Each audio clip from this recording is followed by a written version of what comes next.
Kitab dalam bahasa Indonesia, Yohanes pasal 7.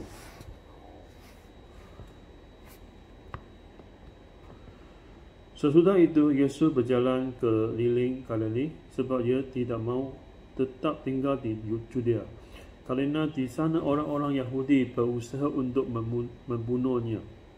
Ketika itu, sudah dekat hari raya orang Yahudi, iaitu hari raya Pondok Daun. Maka kata saudara-saudara Yesus kepadanya, "Berangkatlah dari sini dan pergi ke Judea, supaya murid-muridmu juga melihat perbuatan-perbuatan yang engkau lakukan. Sebab tidak seorang pun berbuat sesuatu di tempat tersembunyi, jika ia mahu diakui di muka umum. Jikalau engkau berbuat hal-hal yang demikian, tambahkanlah dirimu kepada dunia." Sebab saudara-saudaranya sendiri pun tidak percaya kepadanya. Maka jawab Yesus kepada mereka, "Waktuku belum tiba, tetapi bagi kamu selalu ada waktu. Dunia tidak dapat membenci kamu, tetapi ia membenci aku, sebab aku bersaksi tentang dia bahawa pekerjaan-pekerjaannya jahat. Pergilah kamu ke pesta itu, aku belum pergi ke situ, kerana waktuku belum genap." Demikianlah katanya kepada mereka, dan ia pun tinggal di Galilea. Tetapi sesudah saudara-saudara Yesus berangkat ke pesta itu, dia pun pergi juga ke situ. Tidak terang-terangkan, tetapi diam-diam. Orang-orang Yahudi mencari dia di pesta itu dan berkata, Di manakah ia? Dan banyak terdengar bisikan di antara orang banyak tentang dia. Ada yang berkata, "Ia orang baik." Ada pula yang berkata, "Tidak, ia menyesatkan rakyat." Tetapi tidak seorang pun yang berani berkata terang-terangan tentang dia, kerana takut terhadap orang-orang Yahudi. Waktu pesta itu sedang berlangsung, Yesus masuk ke bait Allah lalu mengajar di situ. Maka heranlah orang-orang Yahudi dan berkata, "Bagaimanakah orang ini mempunyai pengetahuan demikian tambah berajar?"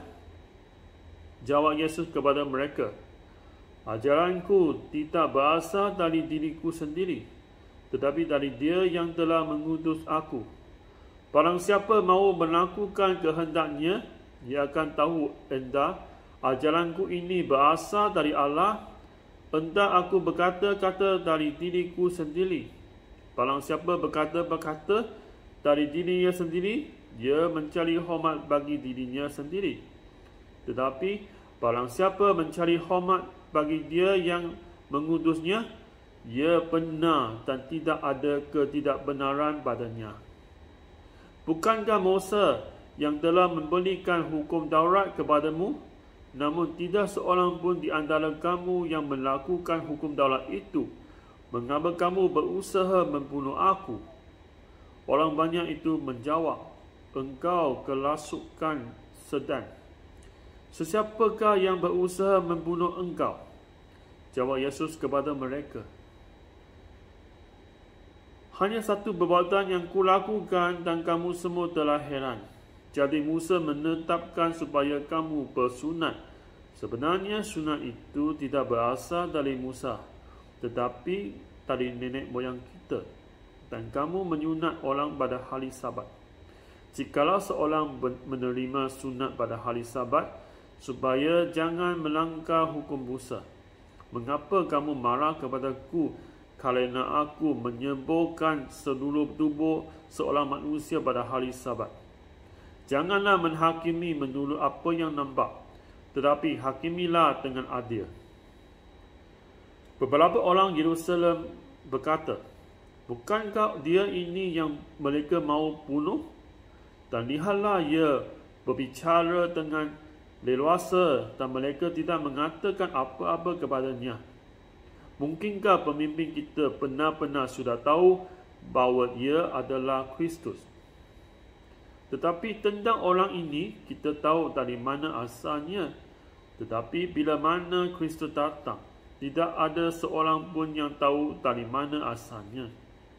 Waktu Yesus mengajar di Bait Allah, ia berseru, memang aku kamu kenal, dan kamu tahu dari mana asalku.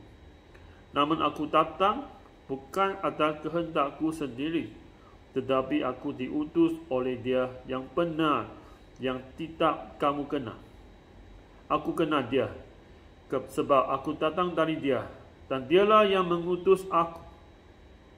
Mereka berusaha menangkap Dia, tetapi tidak ada seorang pun yang menyentuh Dia, sebab saatnya belum tiba.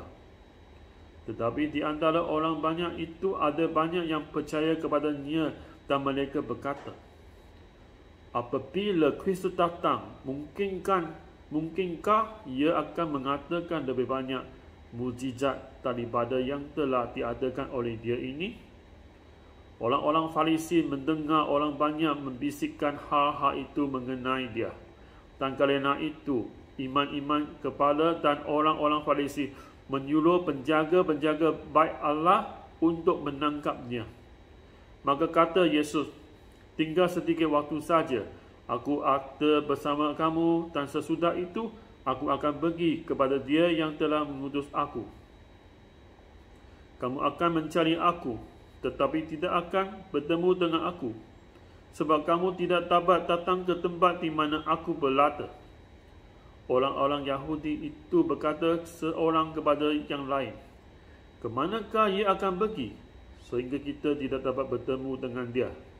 Adakah maksudnya untuk pergi kepada mereka yang tinggal di perantauan di antara orang Yunani, untuk mengajar orang Yunani? Apakah maksud perkataan yang diucapkannya ini? Kamu akan mencari aku, tetapi kamu tidak akan bertemu dengan aku, dan kamu tidak datang ke tempat di mana aku berada. Dan pada hari terakhir, yaitu pada puncak perayaan itu, Yesus berdiri dan berseru, barang siapa haus, baiklah ia datang kepadaku dan minum. Barang siapa percaya kepadaku, seperti yang dikatakan oleh kitab suci, dari dalam hatinya akan mengalir aliran-aliran air hidup. Yang dimasukkannya ialah roh yang akan diterima oleh mereka yang percaya kepadanya. Sebab roh itu belum datang, kerana Yesus belum dimuliakan. Beberapa orang di antara orang banyak yang mendengar perkataan itu berkata, Dia ini benar-benar Nabi yang akan datang. Yang lain berkata, Ia ini Mesias. Tetapi yang lain lagi berkata, bukan, Mesias tidak datang dari Galilea. Kerana kitab suci mengatakan bahawa Mesias berasal dari keturunan Daud dan dari kampung Bethlehem, tempat Daud dahulu tinggal. Maka timbullah pertentangan di antara orang banyak kerana Dia. Beberapa orang di antara mereka mahu menangkap Dia, tetapi tidak ada seorang pun yang berani menyentuhnya. Maka penjaga-penjaga itu pergi kepada imam-imam kepala dan orang-orang Farisi yang berkata kepada mereka, mengapa kamu tidak membawanya? Jawab penjaga-penjaga itu, belum pernah seorang manusia berkata seperti orang itu. Jawab orang Farisi itu kepada mereka, adakah kamu juga disesatkan? Adakah seorang di antara pemimpin-pemimpin yang percaya kepadanya? Ada seorang di antara orang-orang Farisi? Tetapi orang banyak ini yang tidak mengenal hukum Taurat, terkututlah mereka. Nikodemus, seorang dari mereka yang dahulu telah datang kepadanya, berkata kepada mereka, apakah hukum Taurat kita menghukum seseorang sebelum ia didengar dan sebelum orang mengetahui apa yang telah dibuatnya? Jawab mereka, apakah engkau juga orang Galilea? Selidikilah kitab suci dan engkau akan tahu bahawa tidak ada Nabi yang datang dari Galilea. Lalu mereka pulang masing-masing ke rumahnya. Inilah firman Allah. Amin.